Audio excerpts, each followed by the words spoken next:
I think we all go through seasons. I love to talk about the fact that we are nature and we have seasons. Sometimes we have 4 seasons in one day. Sometimes we're in a long winter period where it can be darker and heavier, but lots of reflection. And other times we feel like summer, but just like flowers and everything, like we cannot be in bloom all the time. Stephanie Dixon, a leading voice in sustainability and conscious leadership. Steph is an award-winning experience designer, international speaker, and founder of Green is the New Black. She's also the co-founder of Untamed, a collective pioneering space for women in Web3. A lot of people don't feel worthy for the love that they want.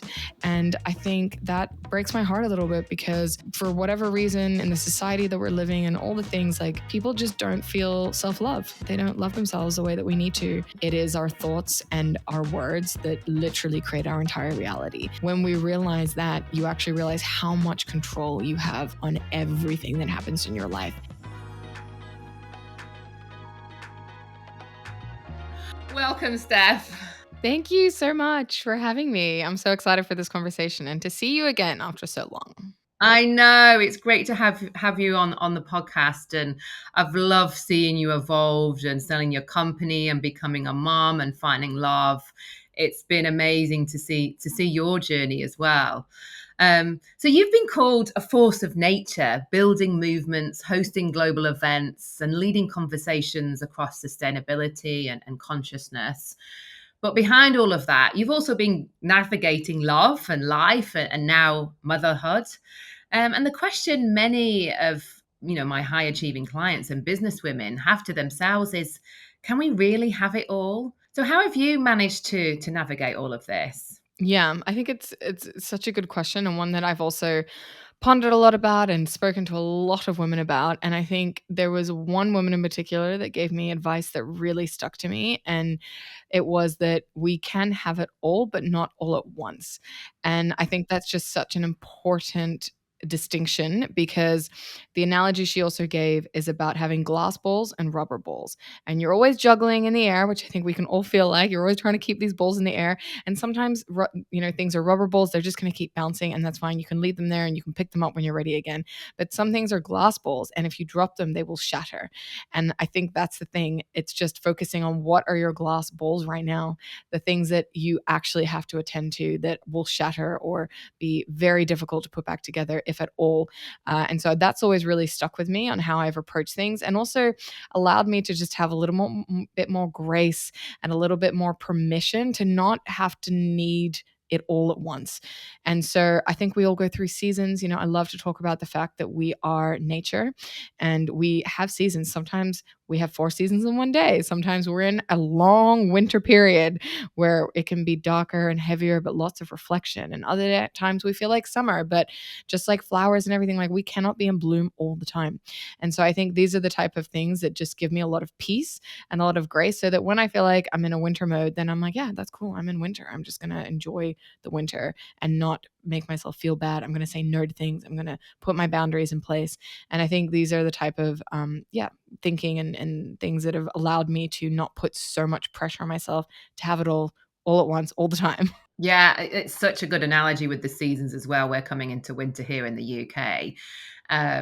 But when it comes to relationships, for instance, you're right. And if you're looking for love or in a relationship, you do have to carve out time, but it doesn't have to be huge blocks of seasons. It can be week to week, month to month, in terms of one week will be more stressful at work, or you'll be traveling. Another week, you'll have more downtime to spend with your loved ones, or go out on the dating scene. So it's about juggling and having that conscious time management, really. Absolutely. Yeah, very important. And when it came to finding love for you, tell me about that. Did it come easily, or was it something that you consciously worked on? So, if I talk about my love journey, I have to go back to when I was 19 years old because this is when everything changed for me. And I was sitting at my kitchen counter with my mother. I was crying and being really mopey and pathetic and saying, "Oh, I'm so sick of like throwing myself at all these undeserving men." And she said, "Okay." And she got a piece of paper out and a pen. And she's like, I'm gonna teach you how to manifest your dream partner, or who you want right now." And she took me through this exercise, and it was so incredible. enjoyable and fun and something really action orientated. And I think, when you're really stuck in a loop, taking an action can really help you get out of your head. So that was super helpful. And then, I started dating this guy very shortly after that kind of had ticked all the things that I had wanted. That lasted a couple of years. It was very much a, university days love, my first love, deep love, very, chaotic and everything. So then a few years passed and I was like, you know what? I think I want to be in a relationship again. And so I did the exercise again.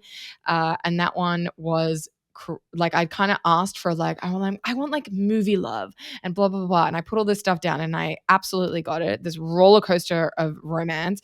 The guy told me he loved me after like the third time that I saw him, and stuff like this. So it was like really crazy, and then that kind of blew up the way that that kind of passionate romance does. And then I look back at my list and I'm like, yeah, that was a really bad thing to ask for. So then I got more specific once I kind of recovered from that relationship, really, really, really specific. And then my husband walked into my life, and that was 12 years ago. So since then, I started doing the exercise with friends, especially when they kind of got to that breaking point of being like, oh, I'm just so over being alone. I just really want to be in a relationship now. And so I started, doing the exercise with friends, and a bunch of them got married and found who they wanted. And then one of my friends that I did it for, he ended up marrying that girl. He's the fastest that ever did it. He was a real manifester. He met her within 2 or 3 weeks after we did the exercise. And so when they got married, he said, oh, can you actually do the workshop for a group of people, for all the single people at the wedding? And I was like, oh, what a beautiful full circle moment. And of course, I'd love to do that. And after that, then I decided, actually, this is a really beautiful gift to give to people, because, it just really helps you to get like hyper clear on what you want, especially with the prompting and, doing it as sort of like an exercise. So then I decided to rope my mother in, because she's a holistic energy healer. And of course, the one that taught me how to do this at 19.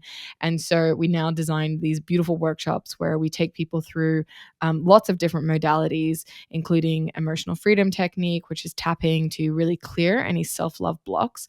Because what I really realized is there's like two big things when it comes to manifesting. One is that people don't realize that they are focusing on what they don't want. It seems so obvious, but so many people are focusing on, oh yeah, I had this guy and he was like this, and I don't want this, and I don't want this, and I don't want this. The more you put it out there, the more you're absolutely going to get it, because you're literally wiring your brain, and we can talk about that later, to see that and to then bring that back in again. So that's point one. It's really about like the words we're using and how important it is to focus on positive and what you do want. And the second part is, a lot of people don't feel worthy for the love that they want. And I think that breaks my heart a little bit because, for whatever reason in the society that we're living in, all the things, like, people just don't feel self-love. They don't love themselves the way that we need to. And so such a huge part, like the first whole half of the workshop is all about cultivating self-love, doing EFT tapping to clear any blocks you have around not being able to love yourself, and going on a beautiful then visualization experience to like tap into the love that you want to have. And then we do the practical manifestation exercise as well. So that's kind of how I got there, and now why we're doing these for people. Amazing. What a great story. And what an amazing thing to learn at such a young age, at 19, from your mum. You're very lucky to have that. A lot of people, get to their 40s, 50s, and then have to start doing the work. But having that guidance from your mum so early on, you must feel pretty lucky to have that kind of love and support from a parent when it comes to love. Yeah, absolutely. I mean, I am quite a spiritual person, so I believe we choose our parents anyway. So I just chose very well, and but it's really funny though, because my mom has always been a holistic energy healer. She is a lifelong studier. She's certified in so many different things, and when I was a teenager, I rejected a lot of what she was saying and doing, just because you grow up with it. And I was like, no, I need to cognitively understand this. Like, this stuff is just like, I can't just believe it. But then in my 20s, so many weird things happened to me. And she fixed a lot of things in my life and supported me so much with very different modalities. So now I'm an absolute believer. And I also feel very blessed and lucky that I was exposed to that in my 20s, and that she had the tools to help me through some very odd things that happened. And then that kind of activated and opened a whole new world for me. So yes, very grateful and lucky to have been exposed to that at such a young age. And I'm the same in my Evolve Woman program. I have a huge piece on self-love as well. And it is where it all starts from. You know, you have to be what you want to attract. You have to love yourself and improve the relationship you have with yourself to get that deep, nourishing, nurturing relationship. Early on, did you have any limiting beliefs or issues with self-love in your dating journey? I think when I met Jan, I think I was in a very good place with self-love, and I was having a lot of fun, and I prioritized myself, and I loved my time with my girlfriends, and I was very much in a, I guess, like a me mode. And so I think he met me in a very confident, very, yeah, I think I did love myself then. But then when I started my company, and I had to build from scratch again when I was 26, I fell into very dark places, and I suffered with a lot of depression, with a lot of, I just put a lot of pressure on myself for things to be perfect. And I'm a very impatient person. So I didn't understand why it had to take so long. And then I had very toxic business partnerships. And, it was just a really difficult decade of my life. Even though I built beautiful things and I'm very proud of what we did. And of course, there were beautiful moments. But if I look at that decade of running my company and building everything we did, COVID was of course in there, which for a sustainable, media company, events company, was just like we were hit on all four, like all sides. So I think it was a very challenging time. And yeah, I had like suicidal thoughts, especially during the COVID times. I had a full emotional breakdown. Like things were not great. And I think a lot of that is also because somewhere along the way, I didn't think I was worthy. I, lost my self love and my confidence. And I really had to build it back brick by brick. Cause yeah, it almost broke me. And then it was a choice. I had to be like, no one else is going to get me out of this. And my mom would say that to me a lot at the time. She's like, only you can get yourself out of this. And it used to frustrate the hell out of me because I was like, what do you mean? Like, I didn't get myself here. But I realized actually later that, of course, I 100% got myself there with my thoughts, with the words I was using, with how, I was describing my life and all the intention I was putting out there. Like, I was so misaligned. And now I've done so much work, especially in the last few years, even more so since my daughter was born. And I genuinely am so grateful now that I do love myself again. I built it back, as I said, brick by brick, and I am the most aligned and happy that I've ever been. And that is also through a lot of postpartum stuff I had to go through. Um, so yeah, very grateful for that. So yeah, in the beginning, yeah, it was really hard. But when I met Jan, I think I was, 25, and I, really loved myself in my life. And then I went through a very dark period, but luckily he stuck through. And I did used to say to him, especially in our early days, I'm like, why are you with me? Like, I'm really psycho. But he was so funny. He used to say, you are a roller coaster, 100%, but I'm kind of like a flat line. So I feel like I help to ground you and you make me feel alive. And I was like, oh my God. Okay. Definitely picked the right person. I'm just the same with my partner. He's like the steady ship, and he's more OCD. I'm ADHD, coming to mess his world up. But it's the yin and the yang. It's what makes partnerships work, and relationships are a roller coaster. And I think people do pull the parachute too early when the going gets tough. And it's about going through the ups and downs, and it only brings you closer together. Yeah, and I think that's an interesting point as well. I do think that the fact that we both grew up in whole families and witnessed our parents fighting to stay together really helped both of us as well to get through those harder times.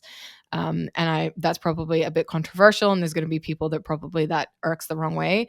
But in my experience and people that I see around me, the ones that really fight and stay, they witnessed that around them. Maybe not their parents, but maybe in another, close relatives. But you have to kind of see that, it's not all love and roses. Like there are hard times, and you need to buckle up and you need to like commit to it.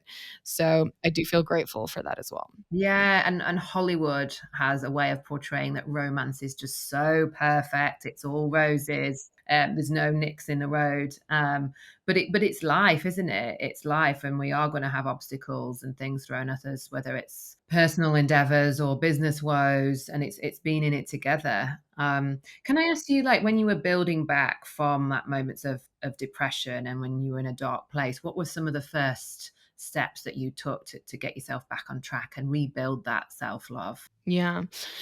I kind of saw it like a tunnel, and I saw that I was in this very, very dark tunnel, but at the very end of the tunnel was light. And I knew that I just had to keep moving forward and doing different things. And then what I learned over time is stacking, because it's never just one thing or one moment. It is a commitment, it is continual action, it is repetition, it is building back that self trust, that self belief. And that's why I talk about it as brick by brick, because, when you shatter down to that point, you have broken everything. And the only way to get back is piece by piece by piece. And it's very annoying that it has to be that way. But I think it is what it is. And of course, once you get to certain plateaus, then you can quantum leap with certain things that can help you, surpass. But I think it's a lifelong journey and it is a practice. So back then in those early days, I journaled a lot. I was using the 5 minute journal. That kind of helped because it was quick and easy and it wasn't too much of a commitment. I was also doing a lot of meditations of like the Oprah Deepak Chopra one, because obviously this is like 11 years ago now. 11, yeah, 9 years ago. So that's kind of what I started. And then over time, I just figured out what my tools were. So a couple of the things that really were game changing for me was somatic therapy and breath work. So I worked with this incredible healer in Ibiza. I think I worked with her for like 4 years on and off. And just getting into the body, because so much of our pain gets stored within our body. And this is now being proven by science with psychoneuroimmunology, which is so exciting that it's finally proving that our mind, actually affects our immunity and causes diseases in our body. There's a whole science now that's coming out of, and medical studies around this. So that was something, that's why somatic work is so powerful and important, because it really helps to release all of that stuck energy and emotion in your body. So I had done talk therapy. It didn't work for me. It irritated me more, because for me, it didn't help that I kept having to talk about the negative stuff, because then again, you bring it to the forefront. You're talking about it, you're verbalizing it again, and you're just getting, you're just continuing to repeat that cycle. That's how I found. So somatic work, it was getting it stuck out of my body. We would do deep breath work, and then she would kind of do like prompts and sort of like, I guess, guided therapy when I was deep in the breath work. And that was incredibly powerful, because we went back to points in my childhood where I was able to close these loops that I'd opened that were really ruling my life. So that was a very, very powerful first big thing that I did. And that, as I said, took a few years. Then deep gratitude practice has been completely game changing for me. So the difference between gratitude and deep gratitude, well, if you're, grateful, you're like, okay, yeah, grateful for my house, I'm grateful for my daughter, grateful for my job, okay, fine. I did my gratitude. No. Deep gratitude is when you're like, wow, I'm so grateful that yesterday I got to play with my daughter and I got to see her face light up when we were dancing. And it was such a beautiful thing to witness. And what a joy to have been present in that moment. And you can, as you go, even as I'm saying this now, I can feel in my body like the joy rising of that moment, because it was a real moment that actually happened. And it was one of the things that I talked about. And then, so it's just really going very deep on one thing and getting very descriptive until you feel it in your body. And I think this is what isn't spoken about enough about gratitude, is like you have to feel it, and then it literally then it rewires your body, your mind, everything. And so that's been a practice I've been doing for over a year now. And it has completely changed my life. So I do that in the morning and the evening. 3 things that happened ideally in the last 24 hours. One of them, trying to be about something I'm proud of about myself. And that's really helped to cultivate like even more self love and self belief. So that was another really big one, because I was doing gratitude, but the deep gratitude is just like another level. And then now I'm also working, I've been working all year with a spiritual coach, and she just really helped me to believe and embody that it is our thoughts and our words that literally create our entire reality, and our perception creates our reality. And when we realize that, you actually realize how much control you have on everything that happens in your life. And I guess I wasn't ready to like fully embody and learn that until this year, but now that I have, this is why I can truly say like I'm aligned majority of the time. I'm the happiest I've ever been, because I focus on that and I choose that on a daily basis. And I have my tools that help me get there. So deep gratitude, dancing, I journal out like if something negative comes up and I reframe it and then I cut, cull all the negative stuff again. And then, yeah, just mantras, like daily mantras to just like keep my head in the game. And the thing is, all of these things are practice. It's like going to the gym. If you don't go to the gym and you're not working out, you are not going to stay fit. You're not going to have the muscles. It's the exact same thing from mindfulness, joy, and happiness.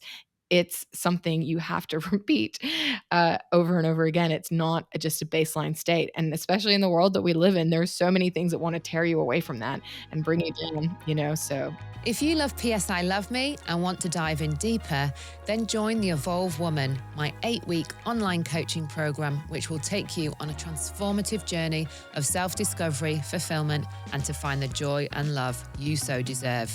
Check out my Instagram, Linda Williams Coach, to find out more.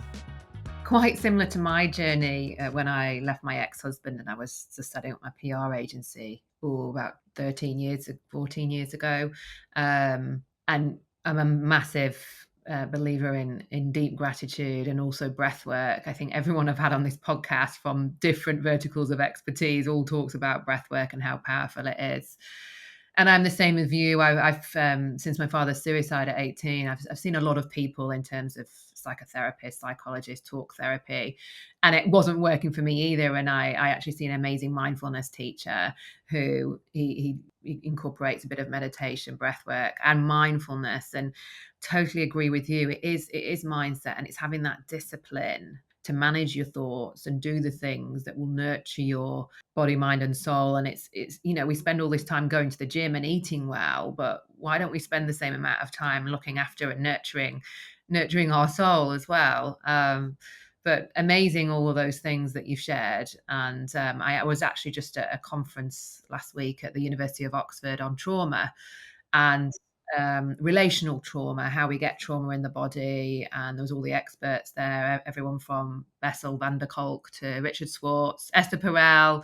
It was fascinating about the body knows the score, absolutely all the somatics to release it, and dancing and singing and visualizations. They also deep dived into psychedelics and how it's becoming more and more prominent and proven to help release trauma. And I think a lot of governments, they're trying to get on board. They're trying to get on board a lot of governments to bring that on board in terms of trauma release and practice. So super fascinating. So how did you get into? Obviously, you had this experience, with your mom and doing the workshops after one of your friends found the love of your life, and like, right, let's get more people involved. And now you're actually doing this publicly and more openly now. What spurred you on to start getting into doing more of that now? yeah, I think so. This year has been really interesting because even though I sold Green is New Black in 2023, I only completed my earnout in December. And so this year was a very interesting year as I sort of redefined what I want to focus on and what I want to do in this next chapter of my life and my career. And so I have always loved this type of thing. As you can see, I've been a lifelong learner of consciousness, of holistic healing, of all these types of things. And so it's always been a backbone or quite prevalent in the stuff that we did with Green is New Black over the years. I mean, I called it the Conscious Festival for a reason because I understood back then that, that conscious living is really understanding that our decisions impact us first and foremost, like our minds, everything, but also our surroundings and the environment. And it was always this sort of inside out journey. So that was always very prevalent. And, we then launched like the Conscious Leaders boot camps and summits and everything. So very much got into the leadership angle of that. And so this year, when I really thought about, okay, what is it that just lights my heart up? What do I just love doing? And where I just wanted to follow what lit me up and what made me feel that way inside. And when I did that workshop at my friend's wedding, I was like, wow, this is a really beautiful thing to do for people. And so that led me to, think about how I could do this in a more structured way and play with different formats and experiment different things. So right now, all of our workshops are entirely donation based. That's just because, I want to be able to just gift this to people for now. And also, I'm on the steering committee for the Sustainable Christmas Markets in Singapore. And so we actually raise hundreds of thousands of dollars every year for underprivileged children in Singapore to help them have consistent education and nutrition. So this is something very dear to my heart, and I'm raising $6,000 to be one of 60 lights this year to do that. And so I'm using that and these workshops as a way to fundraise for that. So that just also is really beautiful energetically because we're trying to raise vibrations but also raise funds and pass it forward. So I think there's something nice there because we're doing them virtually, and I think anyway, so I think that's a really beautiful thing. And yeah, it's just really fun. And I love working with my mom. It just kind of came to me one day. I was like, Mom, we should do this together. And she was like, Oh, that sounds really fun. And it's just such a beautiful energy to be able to also bring people into as like a mother-daughter energy. And because my mom's like my best friend as well. And she's just, I've experienced and benefited so much from her magic over the years that it's now fun for me to bring in other people into that as well. So yeah, we're not just doing ones about love. We're also doing manifesting your future next month for like 1111 portal, which is exciting. And we'll do another one, early next year. So I think we'll probably do, the one about love like once a quarter, just something that's just kind of something fun that we're doing and exploring. But outside of that, I do just a lot of like, MC and speaking, and also a little bit of consulting still on sustainable, like helping events to become sustainable. I mean, when it comes to high achieving women, going back to manifesting love, a lot of people don't realize that you actually have to get specific on what you want. Right, we're all busy at work, in our masculine mode, do, executing, being proactive, and it actually takes some space and coming into the present and listening to our bodies and ourselves. Like, what do we actually want? And I see so many women out there on the apps, dating, having fun, but they're lost in terms of what will really find them joy. And also have a lot of limiting beliefs about who they should date, who they think society or social media power couples should look like when it comes to coupling up and being in a deep and meaningful relationship. What do you find in some of the workshops you do about releasing beliefs, and what are some of the trends and things that you see? Yeah, I think that at the end of the day, we only know what we know. And when you don't, put that flashlight internally and give yourself that space, ask the right questions, then you are literally walking around in the dark. It's like if you think about it in your business with your career, you make a plan, you have goals you want to hit, or you maybe have sales targets, and it's all mapped out and it can be very clear, and you then have this action plan. But when it comes to love, people are just going at it blindly a lot of the time, exactly as you said. And so I think more that we can sort of spread the word that actually no, you can approach this from a very important and clear space when you actually write down what you want and focus on what you want, not what you don't want, as we mentioned before. I think that's such a critical part. And I think the other part is people don't realize how much energy behind things is just so critical.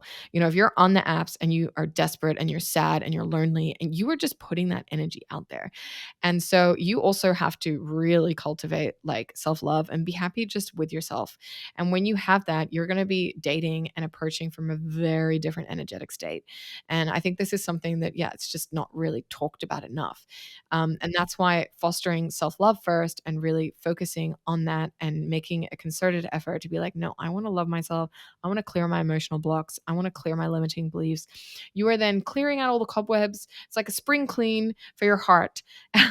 And then you are actually able to go and really be fresh and ready energetically. And I think the reason why I love manifestation and visualization so much is because you get so clear, so precise. And it's so funny because I've had friends being like, I don't think I really know what I want. And I'm like, trust me, you do. And they do the exercise and they're like, wow, I know exactly what I want. And I'm like, I told you. And I think the beautiful part of the science of that as well is that manifestation and visualization actually activate this part of our brain called the reticular activating system, or RAS. And this filter actually helps us to notice opportunities aligned with goals. And that's so exciting because it really primes your brain. And a clear example for this is like, if someone, you've probably heard the example of like, oh, don't think of a red elephant. And then all you can see in your mind is a red elephant. And so I think when you think about it like that, that's why you have to really focus on what you do want. And so that's, it literally like it acts as a filtration process for your brain. And then your brain is constantly searching for evidence and for things and opportunities that align with that. And that's why, and we're not talking about perfection here. We are just talking about like majority of the time, can we focus on the good? Can we focus on things we do want? Can we be mindful about the words we're using? And I think these are all the things that really help. No, absolutely. And you're right. It's proven in science and it's what athletes do. All the top athletes, they visualize winning, they visualize how it feels to win. And where focus goes, energy flows. So all these things that you're talking about, whether it's in the spiritual world or the science world, they're all coming together and saying the same thing.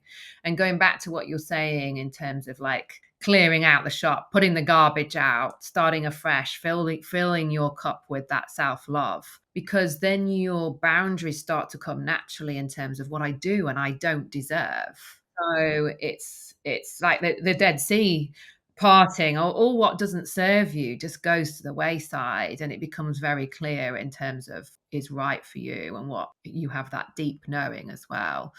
And you're right, when you visualize and you talk about the somatics and how it feels inside, like what will it feel like to be in love? What would it feel like to be loved and feel safe, and that gut feel? And I think a lot of us, when we've been in that masculine mode, in the on mode at work, it's coming back home to ourselves and being present and getting into that feminine energy, which isn't being submissive or girly or weak, but being in that receptive mode to feel ourselves, to feel like, does this feel right? What is my gut saying here? What's my heart saying here?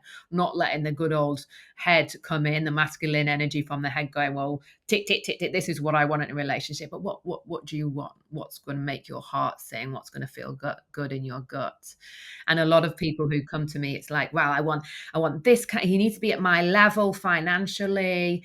He needs to have this kind of job. I'm like, whoa, okay. Let's get down into the values and meaning of what a relationship is here. What's important to you? And it comes back to the basics of kindness, care, fun, compassion, loyalty, all of those good things, and starting from the basics and working up. And is that the sort of thing that you practice when you do your workshops? Yeah, absolutely. I mean, we talk about how they want to feel first and foremost, and really like what is the energy, like how do you want them to make you feel, and how do you want to feel in that relationship?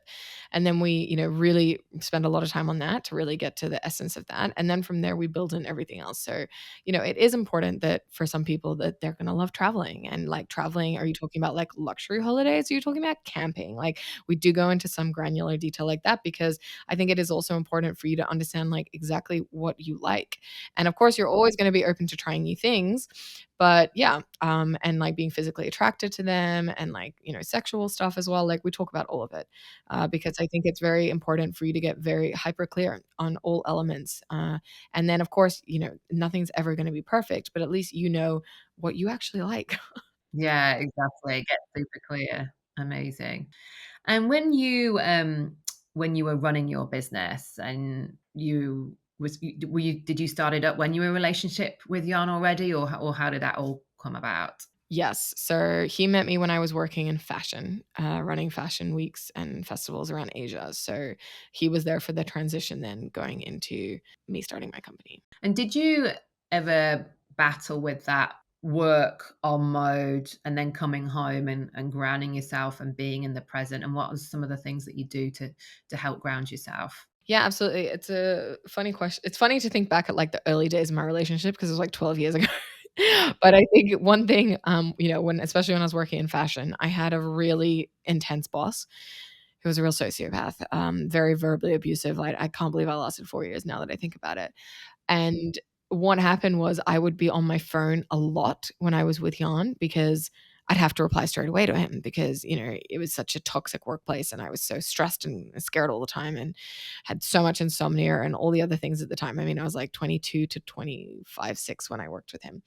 Anyway, so I would be on my phone a lot. And one time Jan called me out on it, and he said, I really just don't feel like you're here. You're da da da. And I was like, what? I have a job. I'm busy. And we ended up doing the 5 love language test. which I always recommend people to do because it actually saved our relationship back then because we were not speaking the same language at all with love. He needed quality time, which meant when I'm with him, I'm not allowed to look at my phone. He can look at his phone, but I'm not allowed to look at my phone, which was also a really funny thing for me. But then, once I understood that, then yeah, when I'm with him, I give him my undivided attention because that is what he needs to feel love. And for me, mine was like acts of service. So I feel love and when people do stuff for me out of love, and therefore I also show love that way.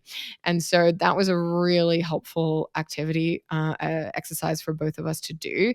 And it, yeah, completely changed our relationship. And so, yeah, I think the other thing, it's funny, like in my late 20s, one of my friends said that I was really manipulative. And I was like, I think that's a really bad word to use. I just know how my partner's brain works. And so if I want to have a conversation with him, I know what he needs so that he can actually make an informed decision about what I'm actually asking him to do. And so I always had these things where I like planted seeds in his mind. And that's how I would describe it and I would do it in a very logical way and, with different examples and blah, blah, blah, blah, because my husband's German and he's very logical and he needs that. So I would map it out, plant the seeds, water them over time, and then eventually he would be like, "Oh, I have this idea," and I'm like, "That's an excellent idea," and it's watered from those beautiful seeds I planted a while ago. I don't think that's manipulative at all. I actually think that's just really deeply understanding how the mind of your partner works. And so I think we've also spent a lot of time, as a couple, learning how each of us work and what we actually need. And it took us a really long time, but after a while, now when I'm having a meltdown, he's like, "Babe, do you need hug, helped, or heard?" And like that's finally stuck. And I'm like, "Okay, thank you for asking." And then I can ask for what I need. But that one really took us a long time to get to. But it's all these little things, these little tools and practices that really help you sustain, like, yeah, long-term relationships and remain happy. Lots of check-ins, lots of, all this kind of stuff. You're right. And in the end of the day, two things that I believe that are cornerstones of healthy relationships is number one, self-awareness. Like, how do I show up? What are my triggers? What's my past history? How is that showing up?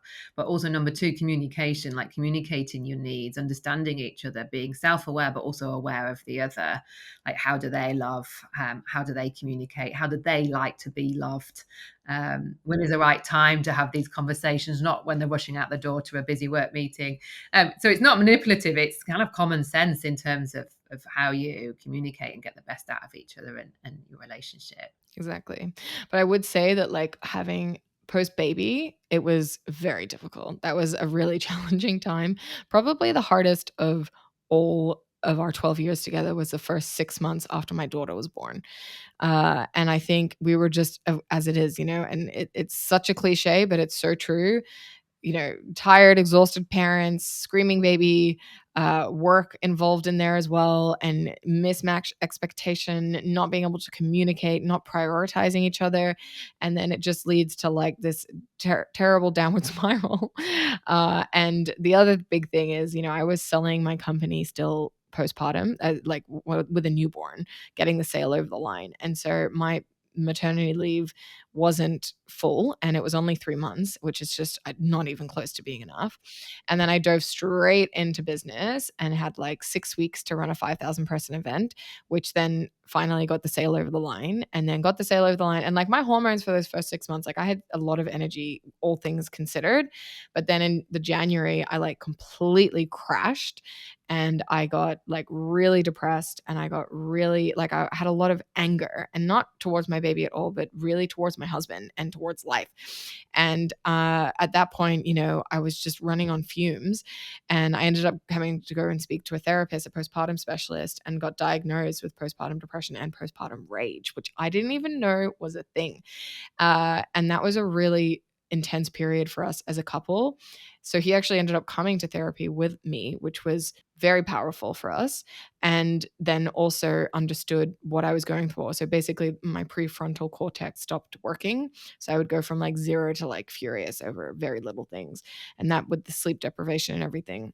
as like a hormonal imbalance apparently. So it was very fascinating, and we were able to work through it. And I think just having the diagnosis and the understanding on this is actually what's happening and this is a hormonal imbalance and you can fix it was so freeing and empowering for both of us.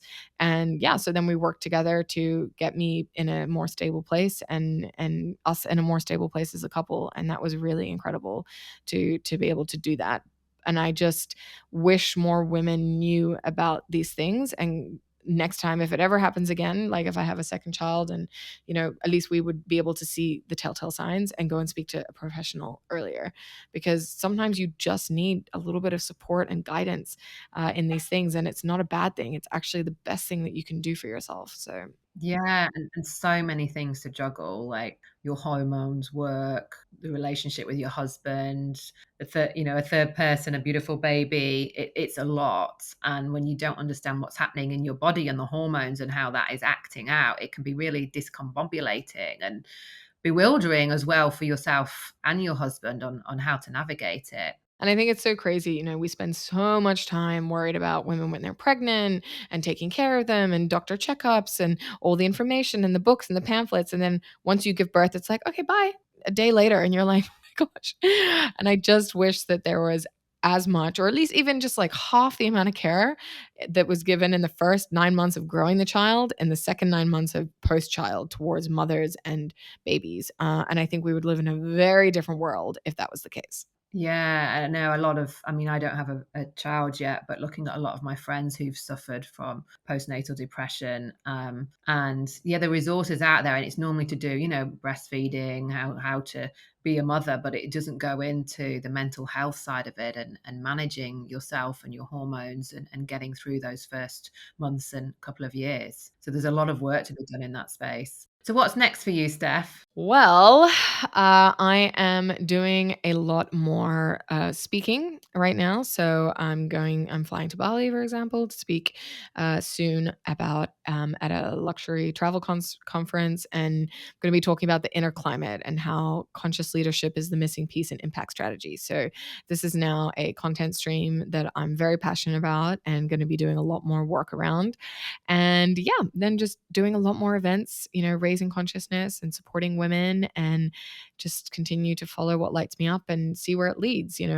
I believe a lot in numerology, and I'm in a year 9 cycle right now, which is the end of a cycle. And so I'm very excited to be in a year 1 next year, and have fresh beginnings and new starts and everything. So I think, yeah, it's an exciting time.